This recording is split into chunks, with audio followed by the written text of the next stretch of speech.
Hello everyone, welcome back to the Pearl Atelier. If you're new here, my name is Eileen. Today I would like to share with you about two things. One is the fact that I have just uploaded my website. Initially, when I started my YouTube channel, I wanted to only launch my website probably 2 years later after I've established my YouTube channel to be much more grounded and much more established. However, because most of my subscribers are actually from overseas, from the United States, the United Kingdom, parts of Europe and Asia, and they have always been very supportive and have always been inquiring about the jewelry that I showcased in my videos. And also because of the pandemic, I've had to accelerate my plan. So the jewelry business is actually another one of my side incomes, especially because of the pandemic. People come to realize that you cannot just rely on one main source of income.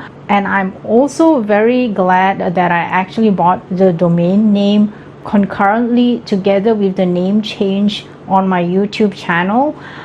But because I'm doing everything myself, and I have had to teach myself how to set up the website, and I'm also concentrating on my food business, it took a longer time to establish the website from the time that I've established my YouTube channel. And unfortunately, I realized by the time that I uploaded my website that there was actually someone else who's using almost the same brand name that I'm using. Luckily, as I mentioned, I bought my domain name at the beginning of this year, so they sort of played around a little bit on the name, so it sounds almost similar to my brand name.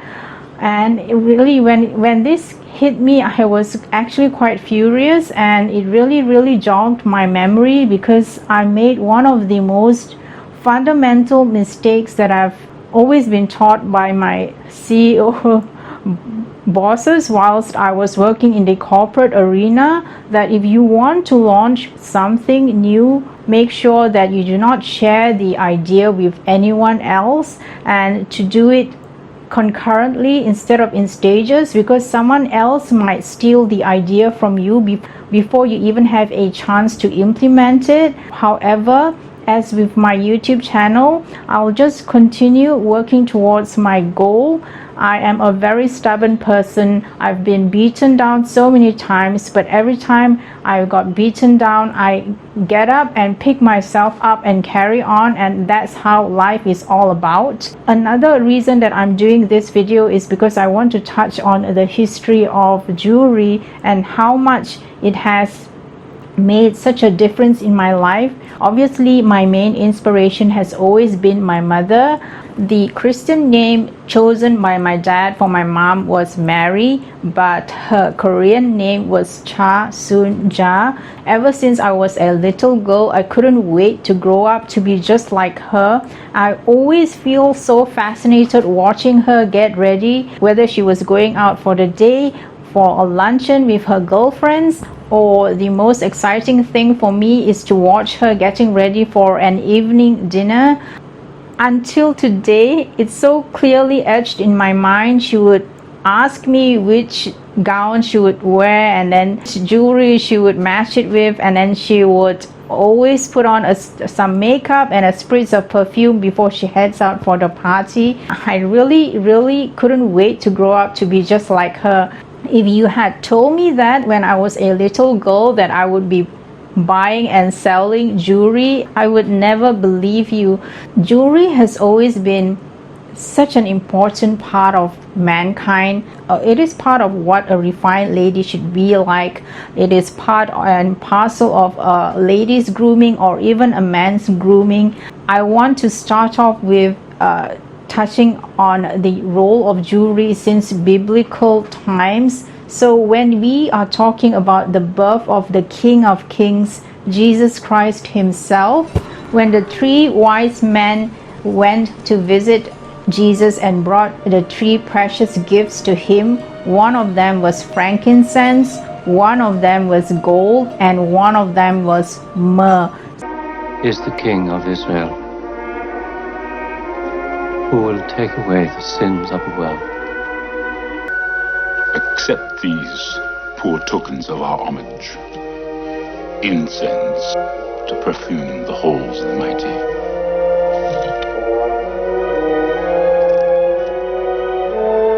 Gold for kingly rule. Myrrh, the most precious herb of the East. That is precisely why when people say, especially those from the Christian world are saying that wearing jewelry is materialistic, this is precisely why I'm answering your question right now. Number two, the second scenario was when God specified to King Solomon what sort of a temple he wanted built, because he wanted a place of rest. And God was very specific that he wanted the temple to be made of pure gold and other precious stones. The main temple doors were made of two large bifolding doors covered in gold with cherubim, palm trees, and open flowers. Once you entered the main doors, you entered the holy place. The room was overlaid with gold and decorated with cherubim, palm trees, and open flowers. Two large cherubim flanked the Ark of the Covenant, which was in the center of the room, with their wings stretching from one side of the room to the other.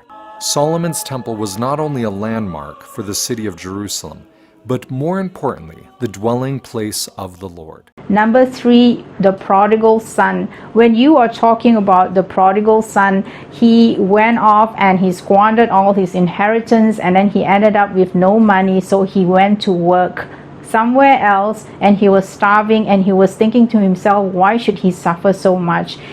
He thought of the workers working on his father's land who were very well fed and very well clothed, and so he headed home. From afar, when the father saw him, he rushed to him and he said, kill the fattened calf, we're going to have a big feast tonight, and then put some new clothes on him, sandals on his feet, and put a ring on it. At Queen Elizabeth II, she is probably the wealthiest woman on the face of this earth. When she came into power, she could have just said, I have all the money in the world, why should I wear my grandmother's old pearl jewelry? But that's exactly what they did. Even though they are so wealthy, they wore jewelry that has been passed down as an inheritance from Princess Alexandra to Queen Mary to Queen Mother to the Queen herself to Princess Diana, and then down to Duchess Kate. So this is where heirloom jewelry is really in a class of its own. It's exactly like old money versus new money. So when you're looking at old money aesthetics, you have three examples. Number one, Jacqueline Kennedy. On all her campaigns, she put on that quintessential pearl necklace because it really is representative of that old money aesthetics. Until today, when you look at her image with her pearl necklace, that is the standard go-to gold standard. And then when you talk about Hollywood royalty, you know that the golden period of Hollywood is called just that because they had jaw-dropping beauties like Elizabeth Taylor, Audrey Hepburn, Marilyn Monroe. So how does Grace Kelly stand out? She chose to wear a strand of pearls because she came from a moneyed background. She knew that if she wore pearls, she would actually stand out above the rest. If you see her in her roles from Rear Window to The Swan, you can see her wearing pearls. That visualization is one of the most powerful visualization on earth because she actually metamorphosed into a real life princess and married the Prince of Monaco, Prince Rainier. And then number three, Princess Diana. You can see that. And also being a lady, that is one of the perks of being a lady, that you enjoy having jewelry that is part and parcel of your toilet. When you see your husband or your father working really hard and gifting you with these jewelry, if you do not wear them, you are actually insulting their memory because they gave it to you as an adornment. 你的首饰，你哪儿有首饰？那都是皇上赐你的。宫中的赏赐，我一分没有动过。这些全部都是我进田地之前，我娘家为我准备的。When you're wearing jewelry, you are actually borrowing from the energy of the stones. So every piece of jewelry has got a positive energy to it. You are borrowing from the energy. As I mentioned before in my video, when you look at the crown jewels, in the crown jewels there are two very important stones. There are many different stones there, but apart from the aesthetic value and the monetary value of the stones, two of the most outstanding pieces in the crown jewels belongs to two previous monarchs. So one of them is a red spinel belonging to King Henry VIII, even though he's not really popular for chopping off most of his wives' heads, but he is considered one of the most successful monarchs, and a lot of people assumed that it was actually a ruby, but recently when they did research on it, they found out that it was a spinel. When they found out that it was actually a spinel and the value of it will not be as valuable as a ruby, did you think that they removed it? No. This is precisely why I always say even the most famous monarch of all wants to borrow from the energy of the stone. And the other famous piece in the crown jewels is the Baroque pearl that had belonged to Queen Elizabeth I. They are actually borrowing from the energy of these stones. The provenance of it is really something else. That is precisely why when you are owning a piece of jewelry, especially during the pandemic, a lot of people think that the jewelry business would definitely not be able to survive because it is considered a luxury business. Little did they know that people who are always purchasing jewelry, they are borrowing from the energy of these stones. If you notice that every single time when you're purchasing a new piece of jewelry, every time I brought in a new piece of jewelry or a new piece of crystal, it will definitely bring me new business. Why? Because you're bringing in that positive energy, you're changing the chi or the energy around you. This is precisely where the Feng Shui principle comes in, the energy that is attached to these stones. And obviously everyone knows that every piece of jewelry has got a story behind it. For example, when you look at my mom's picture of her wearing a pearl necklace, and over time, because I put my manifestation out there, and if you had told me then that I would actually be buying and selling jewelry for a living, I wouldn't have believed you. So this is precisely where when you put in so much passion into something that you truly love, it will love you back in return and reward you beyond your wildest dreams. That is precisely why when you look at SATC and Samantha in this auction, she actually wanted to purchase that ring as a reward for herself for doing so well in Hollywood. For myself as well, when I saw the Baroque pearls that Astrid wore for Crazy Rich Asians, I told myself that is on my bucket list. I truly want to own a spectacular pair of Baroque earrings. And it took me years before the right one came along. I came across so many different Baroque earrings, but none of them seemed to appeal to me. And one day I really found it, and it was during one of the most pivotal periods in my life, during the pandemic, when I wasn't sure what else I was going to do. And that is exactly why I ventured into the food business as well. And I was working on it so hard through all the blood, sweat and tears, and that is why when I bought that pair of earrings, every time I look at it, I will remember that period in time that was so pivotal for me.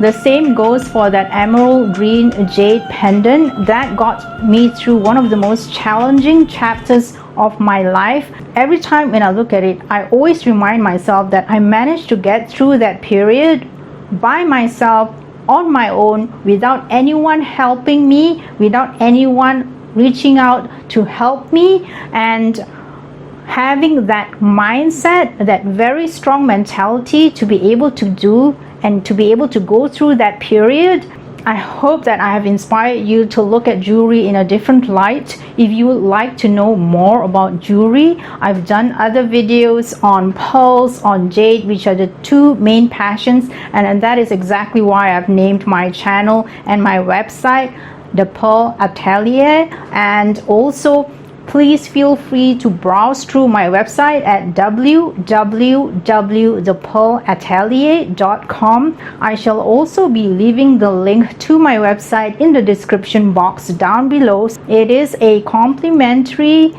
platform to support my YouTube channel, and hopefully I will be able to grow both platforms. I'm actually a very shy, introverted person, so for me doing this is really something that is really out of my comfort zone. But as with everything, you need to evolve with the times. You need to realize that, especially during the pandemic, the way of the future is via the social media platform. If you don't evolve and change with the times, you will definitely be left behind.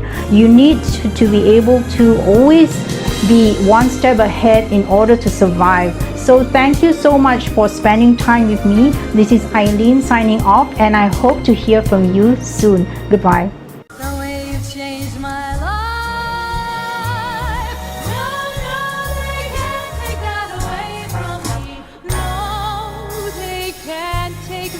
The memory of all that. No, they can't take that away from me. The way you've changed my life.